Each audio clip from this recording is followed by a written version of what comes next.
നമസ്കാരം. Raf talk ഫുട്ബോളിലേക്ക് അവർക്കും സ്വാഗതം. പരിക്കേറ്റിട്ടും നെയ്മർ ജൂനിയർ കളി തുടരാൻ വേണ്ടി ആഗ്രഹിക്കുന്നു എന്നുള്ളൊരു വാർത്ത നമ്മൾ ഇന്ന് കേട്ടല്ലോ. ആ മനുഷ്യനെ പോലെ പരിക്ക് വേട്ടയാടിയ മറ്റാരെങ്കിലും ഉണ്ടോ?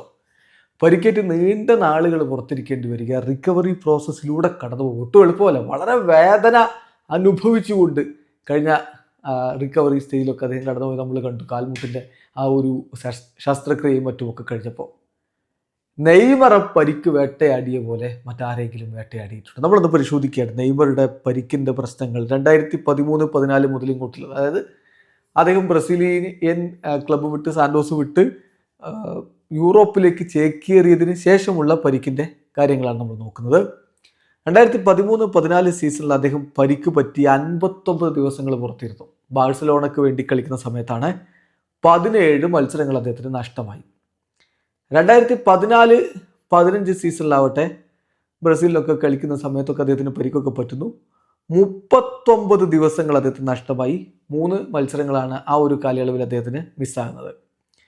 2015-16 ബാഴ്സലോണയ്ക്ക് വേണ്ടി കളിക്കുന്ന കാലത്ത് 43 ദിവസങ്ങൾ അദ്ദേഹത്തിന് പുറത്തിരിക്കേണ്ടി വന്നു. പരിക്ക് പറ്റിയിട്ട് 11 മത്സരങ്ങൾ അദ്ദേഹത്തിന് മിസ്സായി. 2016-17 ബാഴ്സലോണയ്ക്ക് വേണ്ടി കളിക്കുമ്പോൾ 16 ദിവസങ്ങളാണ് പരിക്കേറ്റ അദ്ദേഹത്തിന് നഷ്ടമായത്. 3 മത്സരങ്ങളെ അന്ന് മിസ്സായിട്ടുള്ളൂ. എന്നാൽ 2017-18 അദ്ദേഹം PSG ചേക്കേറിയ ശേഷമുള്ള പരിക്ക്, ബ്രസീലിൻ്റെ മത്സരങ്ങളും PSG മത്സരങ്ങളും ഒക്കെ ആയിട്ട് അദ്ദേഹത്തിന് 24 മത്സരങ്ങൾ നഷ്ടമായി. 120 ദിവസം പരിക്കേറ്റ അദ്ദേഹത്തിന് പുറത്തിരിക്കേണ്ടി വന്നു. 4 മാസക്കാലം അദ്ദേഹം പുറത്തിരുന്നു. 2018-19 ബ്രസീലിൻ്റെ മത്സരങ്ങളും അതുപോലെ തന്നെ ഈ പറയുന്ന PSG മത്സരങ്ങളും അദ്ദേഹത്തിന് നഷ്ടമായി. 80 ദിവസക്കാലം അദ്ദേഹം കളിക്കളത്തിന് പുറത്തിരുന്നു. 16 മത്സരങ്ങൾ മിസ്സായി.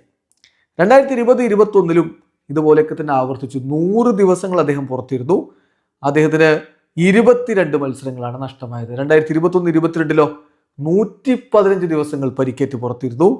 അദ്ദേഹത്തിന് 21 കളികൾ നഷ്ടമായി. 2022-23 141 ദിവസങ്ങൾ പരിക്കേറ്റ് അദ്ദേഹം പുറത്തിരുന്നു. 21 മത്സരങ്ങൾ നഷ്ടമായി. പിന്നെ അദ്ദേഹം PSG വിട്ട് അൽ ഹിലാലിലേക്കൊക്കെ ചേക്കേറി 2023-24 സീസണിൽ 371 ദിവസങ്ങൾ അദ്ദേഹത്തിന് നഷ്ടമായി. എന്താ പറഞ്ഞാൽ ഒരു ഇയർ മാത്രമല്ല, 365 ദിവസമേ ഒരു ഇയർ ഉള്ളൂ. പക്ഷേ അതിന് മുമ്പ് തന്നെ അദ്ദേഹത്തിന് പരിക്ക് പറ്റുകയും അത് ക്യാരി ഫോർവേഡ് ചെയ്യുകയും ചെയ്യുന്ന ഒരു അവസ്ഥയുണ്ടായി. അങ്ങനെ ആ ഒരു സമയത്ത് 371 ദിവസങ്ങൾ പരിക്ക് മൂലം അദ്ദേഹത്തിന് പുറത്തിരിക്കേണ്ടി വന്നു. 53 മത്സരങ്ങൾ നഷ്ടമായി. പിന്നെ 24-25 സീസൺ എന്ന് പറയുമ്പോൾ അൽ ഹിലാലിലും സാന്റോസിലുമായിട്ട് അദ്ദേഹം ചിലവഴിച്ചതാണ്. 209 ദിവസങ്ങൾ പരിക്കേറ്റ് പുറത്തിരുന്നു. 33 ഗെയിമുകൾ അദ്ദേഹത്തിന് നഷ്ടമായി. 2025-26 ഇപ്പോൾ 50 ദിവസങ്ങൾ പരിക്കേറ്റ് പുറത്തായി. 9 മത്സരങ്ങൾ ഓൾറെഡി നഷ്ടമായി കഴിഞ്ഞിട്ടുണ്ട്. ഇതാണ് പറഞ്ഞത്, നെയ്മറെ പോലെ പരിക്ക് വേട്ടയാടിയ മറ്റാരെങ്കിലും ഉണ്ടോ? വീഡിയോ അവസാനിക്കുന്ന ഫുട്ബോൾ ലോകത്തെ കൂടുതൽ വിശേഷങ്ങളുമായി റാഫ് ടോക്സ് എത്താം.